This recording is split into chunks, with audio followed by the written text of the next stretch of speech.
வணக்கம் நேர்களே, இன்னைக்கு நாம திருப்பாவை பாடலோட 27வது பாடல் வரிகள் விளக்கத்தை பார்க்கலாம். கூடாரை வெல்லும் சீர் கோவிந்தா, உன் தன்னை பாடி பறை கொண்டு யாம்பெரும் சம்மானம் நாடும் புகழும் பரிசினால் நன்றாக, சூடகமே தோள்வளையே தோடே செவிப்பூவே பாடகமே என்றனைய பல்கலனும் யாமணிவோம், ஆடை உடுப்போம் அதன் பின்னே பால் சோறு மூட நெய் பெய்து முழங்கை வழிவார கூடியிருந்து குளிர்ந்தேலோர் எம்பாவாய். கூடாரை, கூடாரைனா கை கொள்ள கூடாத பழக்கங்கள் உடையவரை, நற்செயல்களுக்கு முரணான செயல்கள் உடையவரை. வெல்லும், பகைவரை வெல்லும் அப்படின்னு வச்சுக்கலாம். கோவிந்தா, கூடாரை வெல்லும் சீர் கோவிந்தா, உன்னை பாடி நாங்கள் பரிசு பெறுகிறோம். சன்மானம், நாடும் புகழும் பரிசினால் நன்றாக, மேலோரால் பாராட்டப்படும் பரிசு. சூடகமே, சூடகம்னா வளையல், தோல் வலை, தோளில் அணியப்படும் பாகுவலயம் எனப்படும் வளையல். தோடு, காதின் கீழ்ப்பகுதியை அலங்கரிக்கும் நகை.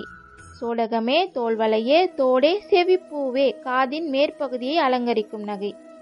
பாடகமே, பாடகம்னா கால் கொலுசு, அணைய போன்ற, கலன்னா அணிகலன்கள்.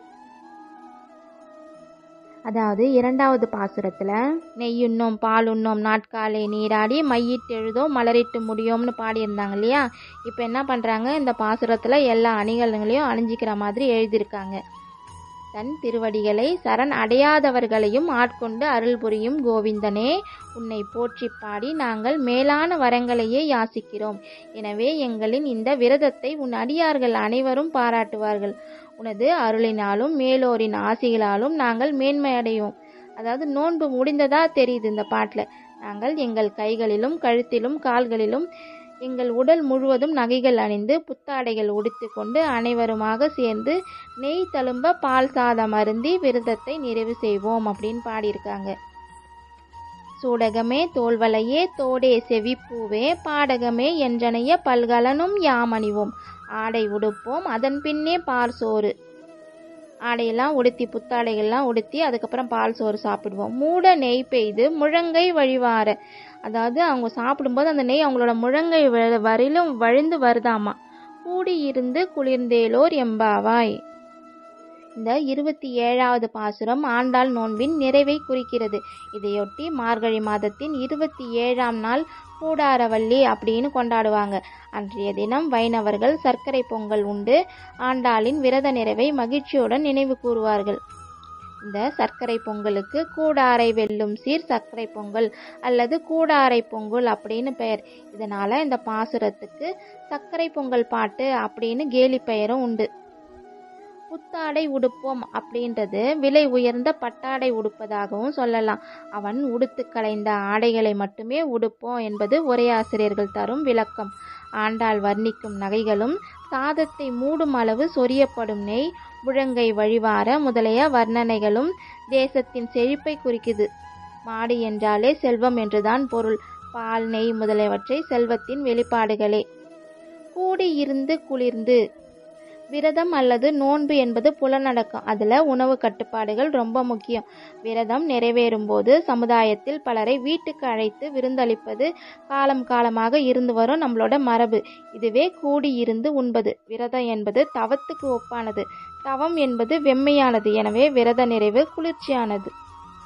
சூடகமே தோல்வளையே தோடே செவிப்பூவே பாடகமேன்னு இது அணிகலன் பற்றி வரிசையாக பாடியிருக்காங்க இல்லையா. இந்த பாடலுக்கு தமிழ் அகப்பொருள் சார்ந்த மரபின்படி தரப்படும் விளக்கமும் ஒன்று இருக்கு. தலைவன் தலைவியை முதலில் கைகளால் பற்றுகிறான். அந்த கைக்கு சூடகம். பின் தோலை பற்றுகிறானாம். அந்த தோள்களுக்கு தோல் வலை. காதில் கிசுகிசுக்கிறான். அதுக்காக தோடு. தலையணை மந்திரம் என்பது போல காதுக்கு செவிப்பூ. பின்னர் தலைவியின் கால்களை வருடுகிறான். அக்கால்களுக்கு பாடகம். பால் சோறு மூட நெய் பெய்து. சர்க்கரை பொங்கலை இவ்வளவு அழகாக குறிக்கிறாள் ஆண்டாள். சர்க்கரை பொங்கல் அக்கார அடிசில் அப்படின்னு சொல்லுவாங்க. அக்கார என்பது இனிப்பை குறிக்கும். இதிலிருந்து பிறந்ததே சர்க்கரை என்னும் சொல். அடு என்பது சமையலை குறிக்கும். இதிலிருந்து அடுக்கலை அடுமனை முதலிய சொற்கள்லாம் ஏற்பட்டுச்சாமா. மிகுந்த அளவு தித்திப்பு கொண்ட உணவுப் பொருளாகிய சர்க்கரை பொங்கலைத்தான் வைணவர்கள் அக்கார அடிசில் அப்படின்னு சொல்றாங்க. தன் அடி பணியாதவர்களை வெல்லுகின்ற சீர்மை குணங்களை கொண்ட கண்ணபிரானே, கோவிந்தனே, உன்னை நாங்கள் வாயார பாடி உன்னிடத்தே யாம் வேண்டுகின்ற பறையை பெற்று அதன் பிறகும் யாம் பெறக்கூடிய சன்மானம் ஒன்று உண்டு. நாட்டிலுள்ளோர் புகழும்படியாக கையில் அணியும் ஆபரணமான சூடகங்களும் தோள்வளைகளும் காதுக்கு அணியும் ஆபரணமான தோடும் செவிப்பூவும் பாதகடகம் என்று சொல்லப்படும் ஆபரணங்களை அருள வேண்டும். இவையும் மற்றும் பல ஆபரணங்களும் முன்னால் நப்பின்னை பிராட்டியினாலும் கொடுக்கப்பட்டு யாம் நன்றாக அணிவோம். சேலைகளை உடுத்திக் கொள்வோம். அதற்கு பிறகு பால் சோறானது மறையும் வண்ணம் நெய் பரிமாறி முழங்கையில் வழியும்படியாக உட்கொண்டு நீயும் நாங்களுமாக கூடியிருந்து குளிர வேண்டும் என்று கண்ணனை பிரார்த்திக்கிறாள்.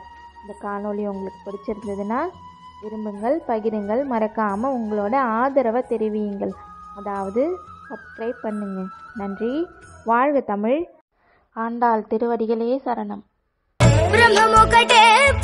பிரம்ம